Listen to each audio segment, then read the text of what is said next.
Welcome back. So, when I was a kid, watching hockey was fun. I enjoyed watching hockey, but I was a writer, and as a writer, I was like, I'll just create my own hockey league. Now, of course, being a little kid, I'm just basically going to use the same team names and logos and everything that the National Hockey League's using, because it's not like they're going to come after me in my own house for copyright on something I'm not even showing people, which was generally the case. And eventually, I enjoyed this so much that there was a season in here where I put basically two seasons into 1 year, so I had to kind of backtrack and retroactively move things. So the 1980 Stanley Cup won by Vancouver was actually in 1981, but I eventually had to push that back because I did do two seasons in one. Now, initially, I didn't have a full schedule. It was just okay. These are the teams that are winning. These are the teams that have this record. I would just make up goals for and goals against and all that. Well, as I got older, I realized, I should have a full schedule because I'm insane. And so I did. And I used the NHL schedule right up until it was the late 80s. And I decided I wanted to, expand. It was kind of boring with those 21 teams. So I did. And we'll get into the expansion part. But sadly, none of those expansion teams end up on this board here. So I don't have to create a magnet, create a logo. One thing with the teams I created, I never really committed to them becoming champions. I'd be like, okay, so this team's pretty good, but playoff time, the teams that people would recognize from the National Hockey League, they're the ones that end up winning. And looking back at something I actually kind of regret, especially since the Victoria Vipers were pretty darn good, but we'll get to the Vipers. So 1980, Vancouver beats Montreal in the Stanley Cup final. And of course, I was a player in this league. So when the NHL games came along on EA and you could create your own player, I was like, okay, done. And so I put myself in the game, of course, and all that fun stuff, and won numerous cups as a member of the Vancouver Canucks. And then I would kind of have a moment of, boy, I hope I see that someday, which, anyways, it was part of the reason why I did this, right? So Vancouver wins. But 1981, Montreal wins in the Stanley Cup over the Edmonton Oilers in the Stanley Cup final. 82, Vancouver wins over the Islanders. So this is a reversal of what happens in the National Hockey League. The Islanders were a good team, did not win the Stanley Cup though. Not my league, anyways. And then we get into the bizarreness, which was the 7 straight Stanley Cups won by Calgary. This means that for 7 years, Calgary was the champ. I would go through the whole season, and in the end, it's Calgary again. And the Hartford Whalers became the Buffalo Bills, losing in the final in 86, 87, and 88.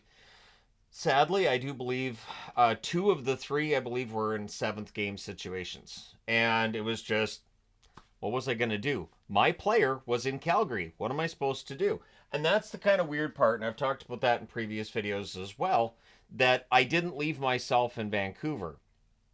I kind of felt like, okay, I actually like to trade myself somewhere else, and I traded myself to Calgary.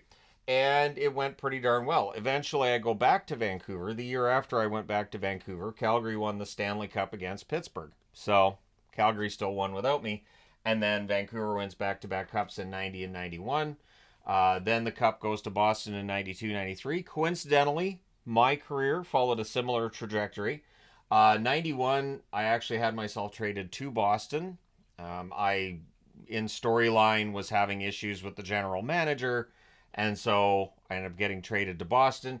Yeah, if I wrote like hockey books like Steve Dangle did, and if I wrote it about this, they'd have a whole different storyline altogether. So yeah, it was in Boston, and then Vancouver ends up being champs in '94. My personal career ended, at least in the beginning. And the funny thing is, I had myself retire as a Boston Bruin. I was like, all right, well, I'll take myself out of this simulated writing down on paper thing. And then the North Stars moved to Dallas. And I was like, oh, I gotta go play for Dallas. I gotta do it. So I brought myself out of retirement about halfway through the season, which obviously Boston fans would boo me into eternity for, right? Like, okay, I'm Stanley Cup champ. All right, so I retire. I'm good. I'm done. I'm gonna go play in Dallas. Boo. So 95, St. Louis wins the Stanley Cup. 95 and St. Louis winning the Stanley Cup. That was entirely because of their goaltender, Alan LaCalla, who was fantastic. Lacolla. It's an actual real last name. And his older brother, Clint, was the goaltender of record for Calgary. So Clint Lacolla wins a bunch of Stanley Cups. His brother, Alan, wins a Stanley Cup. And there was another, they had another brother too. There was a third brother who wasn't as good. And we'll get into that part of it too. Because if you're going, well, Wayne, aren't these players you made up? Yep. 96 and 97, the Rangers win the Stanley Cup. Now, what's interesting is the Rangers had been an amazingly good regular season team from the early 90s right up until 96. They lose in the final in 91 and 95, but they're not able to get over the hump. So while the Detroit Red Wings in the National Hockey League are dealing with this stigma that they'll never win, the New York Rangers in the league I created were dealing with something very similar until 96. Oddly enough, in 97, the Red Wings break through. 98, Dallas wins the Stanley Cup. Yep, I know. I kind of hoarded the Stanley Cup. It's my league. I create it. I can do whatever. You create your own league.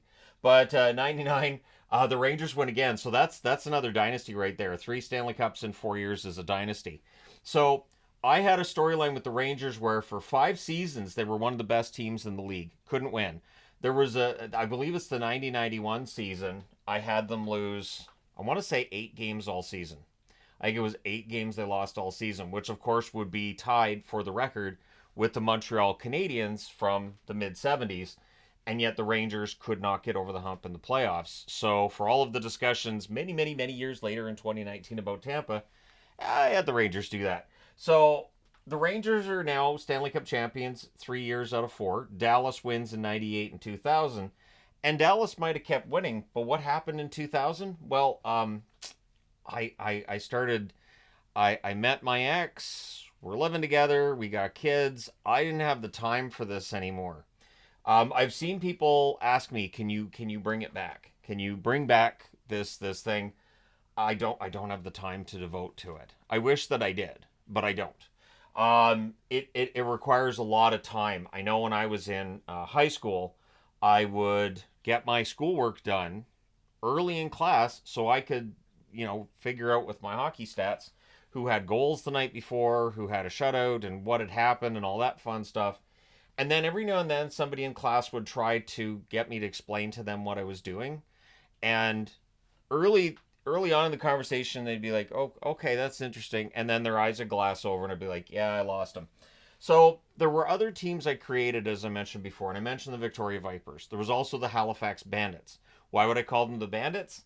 I had a shirt given to me by an uncle of mine when he was in Shearwater, which said Shearwater Bandits.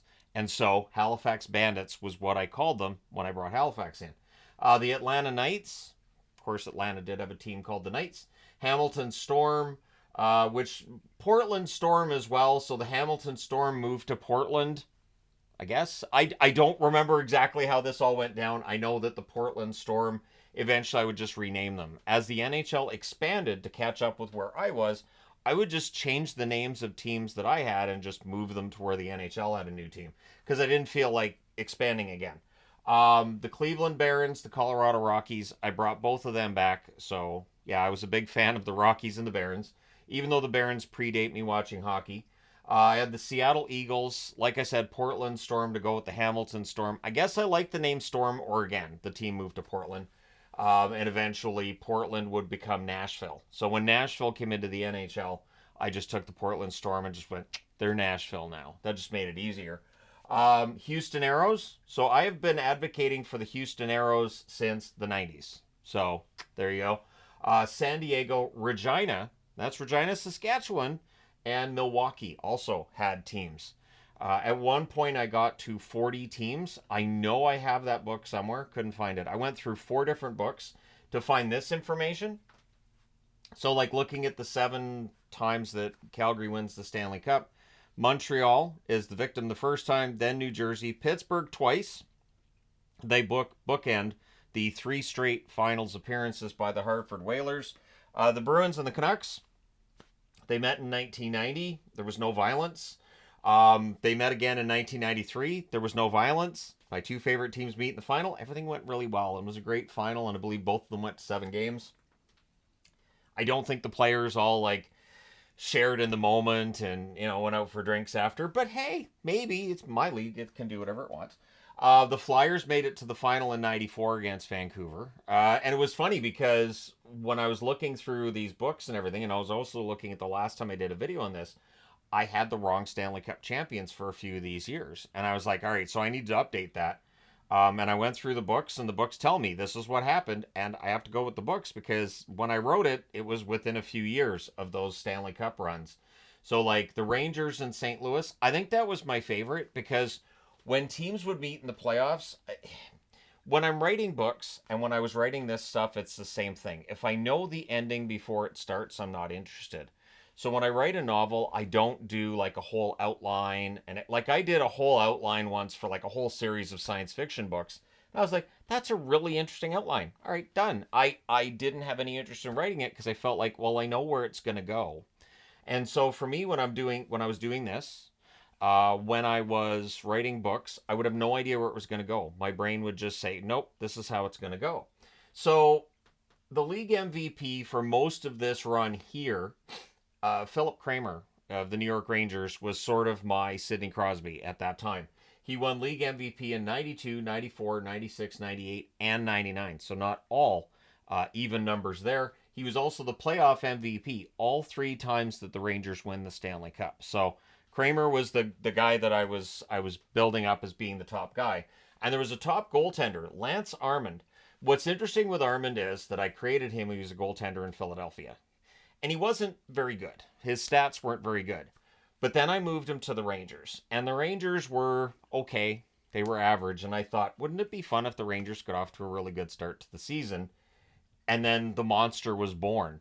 I had a trade made between the Rangers and the Winnipeg Jets, which the Rangers won hands down. It was young, disappointing players going either way. So the Rangers had a top draft pick that wasn't producing.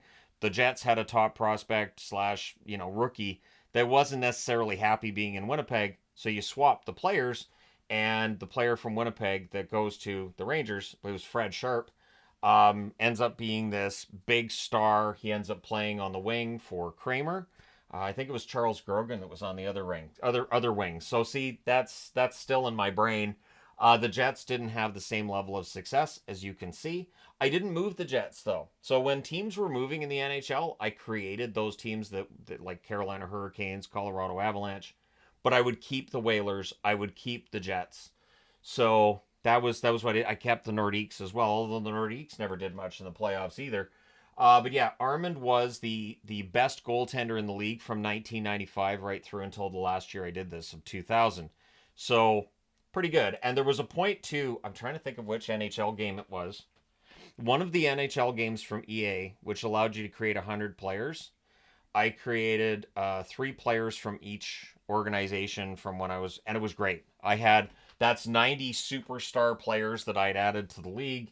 It threw the whole league into chaos then because I left in the salary cap. It's like, all right, these guys are all superstars, and we're going to leave the cap on and see what happens. And it was grand. It was fantastic. It was a lot of fun. But yeah, and I now they've made it so it's only playable on the PS5. I don't have a PS5. I'm not spending $600 just to create players in a hockey game and share it. So maybe at some point I'll do something on the PS4 with one of the older NHL games. But yeah, Armin was the best. And then the last year that I had, things were starting to shift a bit away from the Rangers. The Colorado Avalanche were starting to build up. Wyatt Gibson was the league MVP that final season. He was a former number 1 draft pick who was really hitting his stride in the 99-2000 season. So if I had kept going, my guess is that Colorado probably would have won the Cup in 01 in my league, the same as they did in the NHL. And again, I say my guess because you never know. It is odd that I created this league in part because, well, the Canucks, I'd like to see them win. And yes, they won. They have 5 Stanley Cups, but that's in 21 seasons. That's kind of odd, isn't it? It means even in a league where I'm writing the ending, I'm like, they can't win that often. Calgary can, though. Calgary can have a bunch of Stanley Cups, sure. So kind of weird, kind of odd. I also had, in one of the books I found, I was ranking players. So this idea of lists that I've talked about, it's there. I ranked players by position. I ranked franchise players, so the best of the franchise players. I ranked backup goaltenders. I ranked leaders, which is not the same as franchise players. Stay-at-home defensemen. I ranked role players, so that's where I'm ranking guys who are third and fourth liners in a league I created. So my love for third and fourth liners was there as well. Prospects and hardest workers. And hardest workers is often going to be third and fourth liners. So I'm a big fan of the idea of having awards and recognition for players that are not recognized by the National Hockey League all that often. I also had a comeback award, and it's something I'd love to see the NHL do, where maybe a star player has a rough year, the following season they're great, have a comeback award. I think it's a really good idea. I don't know why they don't have one. You can have like a really good emotional feel good story, every June at the award show. I also had first and second team all stars. So yeah, I even found one of the books where I was basically writing down how the voting went, who voted, because it's just me. But again, I wanted to make it so that like some of the awards, it was close. It was close, and some of the awards was an absolute, it was a landslide, like Lance Armand winning best goaltender. It wasn't close. I have no idea. Looking through these books, I'm like, oh, I get it. That's how I end up here. And I wrote with the exact same. I wrote in block letters the same as I do now. 95, 96, I had 32 teams in my league. So that's where I couldn't have been using the NHL schedule because there were not 32 teams in the NHL. I eventually got to 40 teams. The last year that I did this, there was 40 teams in my league in 99 2000. I also had a draft. Not only did I have the draft, but I had draft busts and I had late round steals. And again, it was just, I don't know the ending from the start. So I would have, guys get drafted. Sometimes they busted. Sometimes they needed to have a trade in order to find their star power. And sometimes it just didn't work out. And again, late round steals would happen. Usually it was that, let's say for Vancouver, you have a couple of defensemen that I'm like, okay, so they're going to retire. Well, I'm going to need to put somebody else on the roster. I'll throw this kid in there that I just had them draft. Again, if I could explain how my brain works, no idea. But yeah, there were late round steals and there were first round busts. Backups grew into starters, so I would have a guy come in as the backup. A couple years later, he would get that chance to be a starter. I had very, very few injuries. I avoided injuries because when you're dealing with, remember, this is all on paper. I wasn't doing this on a computer. So when it was all on paper, trying to keep track of who's injured and who isn't, I tried for a very short period of time and I was like, this is dumb. I can't do the injuries thing. So it was very, very few. It took so much more time and it was more to follow and I didn't feel like it really added much of anything. So guys would miss games, but not like you see in the NHL or anything. I had pretty frequent trades, especially compared to now. And I would have blockbusters. I would have, big names get switched between teams. I didn't have a salary cap, so that wasn't a consideration. I didn't get into what guys were making on contracts because I that didn't interest me at that point in time. Now, of course, that's what everybody talks about is how much a guy's making. Well, back in the 80s, we didn't really think about that so much. Owners did. We really didn't as fans. And I had free agency as well. But my free agency was designed around NHL free agency, which at the time was guys in their early 30s would be free agents. So it was never young guys. I didn't have restricted free agency. I would just have, okay, these guys are free agents. And there'd be one of two types. Either older players who I felt like, all right, he's been in the league for 10 years. He can be a free agent. Or young players that just, it wasn't working out with their team. So the team would just let them go and they would be picked up by somebody else. Sometimes it worked, sometimes it didn't. So, and at some point in time, sure, I could do career videos on guys like Philip Kramer, Lance Armand, all these guys, and people would be like, what? Who? Why? Why is he doing videos on players that never existed in a league that was created in his head? I don't know. And maybe next off season, maybe we give that a shot. But I really enjoyed doing this when I did this. Obviously, I became very anti-Canada somewhere here. I realized when I was putting this together, and it's funny because the last time I did a video like this, I just had it with text, so I didn't really see just how Canadian the Stanley Cup winners were necessarily. You can see it's all Canadian teams, 3 different Canadian teams, and then the American teams start getting in there as we get into the 90s. And I'm getting older, and I don't know, maybe the American teams appealed to me a little more than the Canadian, or I thought, Calgary's won enough. They've won enough. I would have not contract disputes. I would have disputes between players and teams. I would have players getting mad because they weren't getting ice time. I had goaltenders who got mad because they weren't getting enough starts. I had players who would hold out a little bit, and a holdout may not be the right term, but they would publicly request a trade. Again, I have no idea who I was saying it to, but I would make that part of the storyline because this to me was very similar to writing a book, and every season was a new chapter in that book. So I could see how someday I could maybe write some sort of a fictional novel based on this, but it gets tricky because then I'd be using actual National Hockey League team names, and I can't do that. And if I changed all the team names, it wouldn't feel it'd feel kind of hokey and even okay. It's already hokey, it's already nerdy. It goes to that next level if I'm creating all the team names. So um, yeah.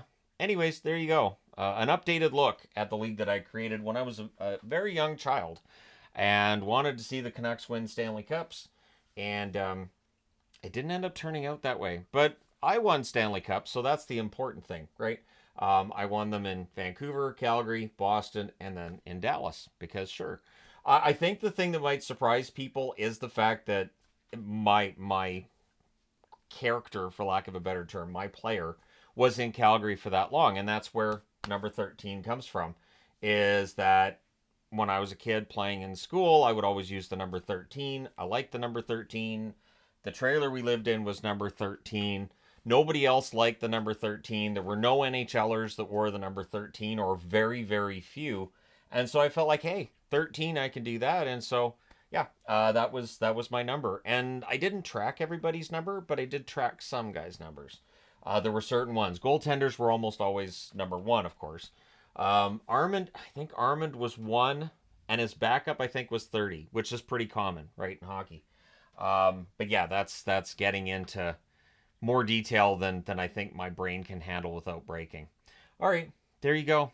The insanity before I was the hockey guy, and I think it helps with what I do now because yeah, I was doing all this hockey stuff on the side when I was a kid in school. And I would bring these books to school. These books are all beat up. I only have, I think, four. One of them, I know half the pages are missing. And I used to have like all of their career stats and everything, but the computer that was all on, that's been gone for decades. And so it's all just kind of up here. And as you get older, your brain kind of starts punching holes in some of those memories. So there you go. But this is as accurate as I can get it. Thank you guys so much for all your support as always. And it's fun. It's fun to create players and create these careers, and they all become these characters in this story I'm telling. And I'm really glad that I got to share that with all you fine people today. So there you go. Thank you guys so much for all your support. Hit like and subscribe if you haven't done so already.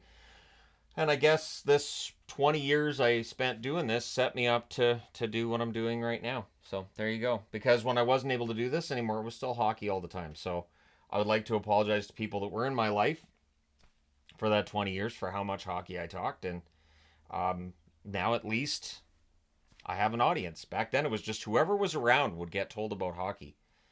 And there were some people who didn't necessarily want to hear about hockey as much as they did. Friends, girlfriends, you name it. But anyways, there you go. Thank you guys so much for all your support. It is greatly appreciated. And hopefully this answers the question about why I have the number 13 on as many jerseys as I do. And as an aside too, this doesn't have the C on it for captain. The only jerseys I allow myself to have the C on are ones where I was the captain of the team in this league I created, which is Vancouver, Calgary, Boston, and Dallas.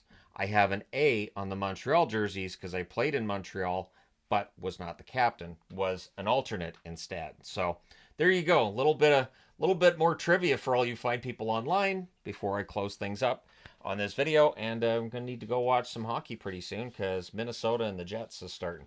But all right, thank you guys so much for all your support. I will talk to you again soon.